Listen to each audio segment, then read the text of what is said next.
नमस्कार दोस्तों, मैं डॉक्टर अमित नायक एक बार पुनः अपने YouTube चैनल डॉक्टर नायक होम्योपैथी में आप सभी का बहुत बहुत स्वागत करता हूं। दोस्तों, आज एक बहुत लंबी परिचर्चा और संवाद स्थापित करना चाहता हूं, और ये आज का संवाद केवल डॉक्टर्स के लिए नहीं है बल्कि उन सामान्य लोगों के लिए भी है जो लाइफ स्टाइल डिसऑर्डर से पीड़ित हैं। उनकी वजह से तमाम परेशानियां उनको हो रही हैं।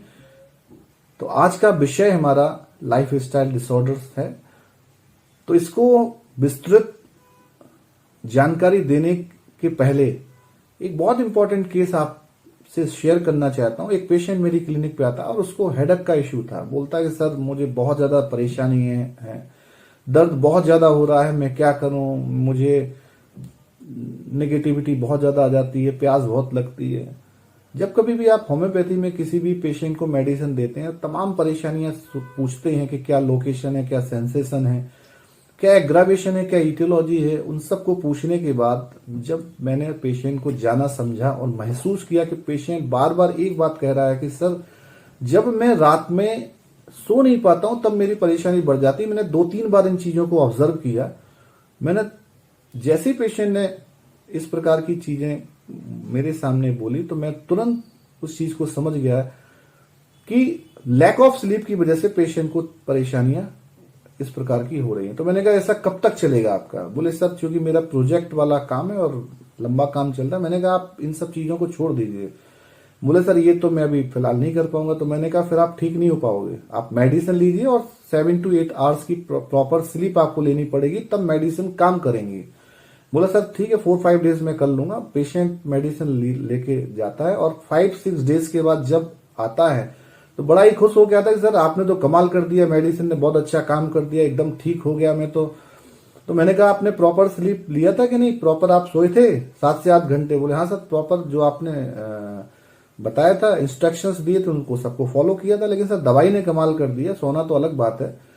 तो मेरे साथ जो असिस्टेंट डॉक्टर था पूछता है कि सर आपने कौन सी दवाई दी? तो मैंने कहा चलो मैं आपसे बाद में बात करता हूँ। पेशेंट को फिर मैंने कहा कि आप ठीक है ये दवाई अभी आप खाते रहिए, लेकिन आपको लगातार जो नींद है आपको 7 से 8 घंटे की लेनी ही पड़ेगी, अदरवाइज ये दवाई काम नहीं करेगी, आपको फिर से परेशानी हो जाएगी। तो इस प्रकार का मैंने पेशेंट को बोला सर ठीक है मैं इसको स्ट्रिक्टली फॉलो करूंगा, जो भी नाइट के काम है वो दिन में कर लूंगा। तो जब पेशेंट जाता है तो मैंने अपने सहयोगी डॉक्टर से मैंने बताया कि मैंने इसको कोई भी दवाई नहीं दी थी। मैं जब ये बात कर रहा था तो उसने पहले ही बता दिया था कि सर मैं सोने की कमी की वजह से मुझे परेशानी हो रही, इसमें मेडिसिन देने की मुझे जरूरत नहीं समझी।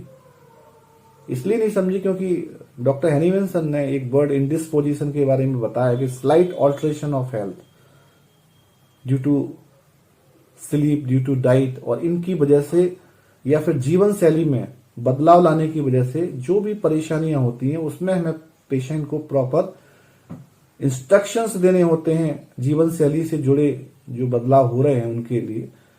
तो मैंने उनको इंस्ट्रक्शंस दिए और साथ में प्लेसिबो दिया, मैंने कोई दवाई नहीं दिया। लेकिन चूंकि पेशेंट का जो प्रॉब्लम था वो केवल लैक ऑफ स्लीप की वजह से था। अब पेशेंट ने 7 से 8 घंटे की स्लीप ले ली, पेशेंट को अच्छा महसूस करने लगा। तो ये एक डॉक्टर होने के नाते आपको इन सब चीजों पे भी गौर करना पड़ेगा। तो चलिए चलते हैं कि करके कुछ लाइफस्टाइल डिसऑर्डर्स के बारे में बात करते हैं। तो पहला इंपॉर्टेंट डिसऑर्डर है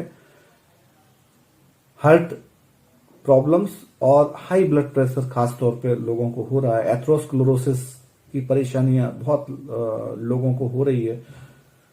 तो अगर हम इसकी पैथोलॉजी और इसकी मेडिकल टर्मिनोलॉजी के बारे में ना बात करते हुए मैं इसको डायरेक्ट बताना चाहूंगा कि कैसे एक नॉर्मल इंसान भी ऐसी बीमारियों से को होने से बचा सकता है। तो आपको लो कैलोरी डाइट, ज्यादातर लोग हाई कैलोरी डाइट लेते हैं, ज्यादा वसायुक्त खाना खाते हैं, उसकी वजह से जो कोलेस्ट्रॉल है वो डिपोजिट होने लगता है आर्टरीज में, और एथेरोस्क्लेरोसिस, आर्टरीस्क्लेरोसिस की परेशानियां, और जब ऑब्स्ट्रक्शन होगा तो ब्लड प्रेशर में दिक्कत होगी।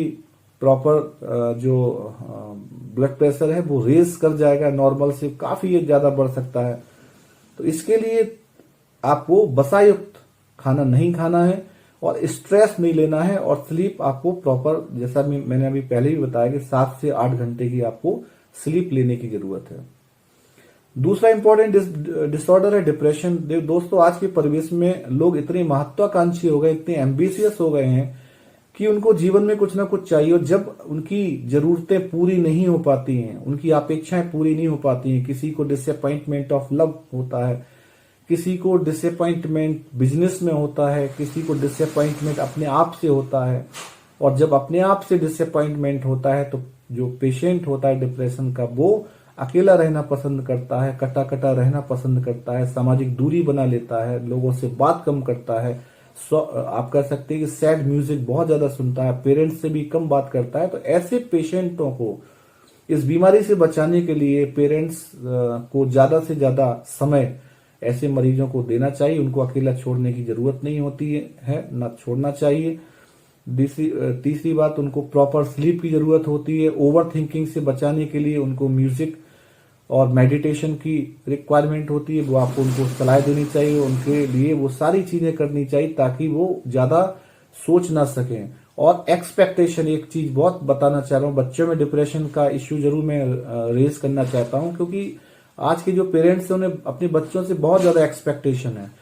तो आप से गुजारिश है कि आप बच्चों से ज्यादा एक्सपेक्टेशन मत करिए, क्योंकि आपके एक्सपेक्टेशन के चक्कर में बच्चा डिप्रेशन में चला जाता है। और ऐसा बहुत सारे केसेस में देखा गया है, बच्चे कोटा जाते हैं पढ़ाई करने के लिए, एमबीबीएस के लिए, और सभी लोग जानते हैं कि इतने बच्चों में सीट्स लिमिटेड होती हैं, सीमित सीटें होती हैं, तो कैसे इनका सबका चयन हो सकता है। तो आपको अपने बच्चे को मोटिवेट करना, इंस्पायर करना है कि कोई बात नहीं भाई, आपने प्रयास किया। कभी भी इस प्रकार के टॉक नहीं होने चाहिए कि आपने हमारे एक्सपेक्टेशन को फुलफिल नहीं किया, हमारे ड्रीम्स को फुलफिल नहीं किया। तो उन चीजों से बचना चाहिए। बच्चे को इस प्रकार से आपको कोई भी चीजें आपको शेयर नहीं करनी चाहिए, बात नहीं करनी चाहिए जो उसके मन में एक नेगेटिविटी का भाव लाए, उसके मन में एक डिस्पेयर का भाव लाए। तीसरा इंपॉर्टेंट प्रॉब्लम आज के परिवेश में हो रहा है डायबिटीज और थायराइड का इश्यू, और इसके पीछे भी देखा जाए तो हार्मोन्स में जो है, और पीसीओडी का भी प्रॉब्लम हो रहा है। और इसका अगर देखा जाए तो ये भी हार्मोन्स में ऑल्ट्रेशंस की वजह से होता है। और एक होम्योपैथी में बहुत इंपॉर्टेंट बात कही गई है कि इनमें हार्मोन्स में जो ऑल्ट्रेशंस होते हैं वो कहीं ना कहीं उसके पीछे साइकोसिस या स्ट्रेस रिस्पॉन्सिबल होता है। तो जब कभी भी व्यक्ति इस प्रकार के स्ट्रेस, एंजाइटी, और महिलाओं में देखा गया छोटी छोटी सी बातों को सोचने लगती हैं और बहुत सारी चीजें ऐसी कहती हैं, अरे मेरे हस्बैंड के पास तो मेरे लिए टाइम नहीं है, और वो उन चीजों को मजाक में नहीं कहती, अपने दिल में रख लेती हैं, और वो लीड कर जाता है। और उस वजह से हार्मोन्स में ऑल्ट्रेशंस होते हैं और इस प्रकार की बीमारियां होने लगती हैं, डायबिटीज, थायराइड और आपका डायबिटीज, थायराइड और पीसीओडी। तो इनको बचने के लिए बहुत इंपॉर्टेंट सलाह मैं देता हूं कि जैसे डायबिटीज अगर होता है तो मीठी चीजें बहुत कम लेनी चाहिए। अगर जरूरत है तो आपको शुगर फ्री टैबलेट लीजिए, आप प्रॉपर व्यायाम करिए, एक्सरसाइज करिए, योगा करिए, मेडिटेशन लीजिए, वॉकिंग बहुत इंपॉर्टेंट होता है ना। और आप अनुलोम विलोम करिए। तो इन सब चीजें अगर आप प्रॉपर तरीके से करते हैं तो इस प्रकार की बीमारियों से आप बच सकते हैं। तो दोस्तों, ये लाइफ स्टाइल डिसऑर्डर का पार्ट 1 था। दूसरे पार्ट में मैं कुछ और बीमारियों के बारे में आपको बताऊंगा। तो उम्मीद, आशा और विश्वास है कि आज का विषय और आज जो जानकारियां आप तक दी गई आपको पसंद आई होंगी। बहुत बहुत धन्यवाद आपका।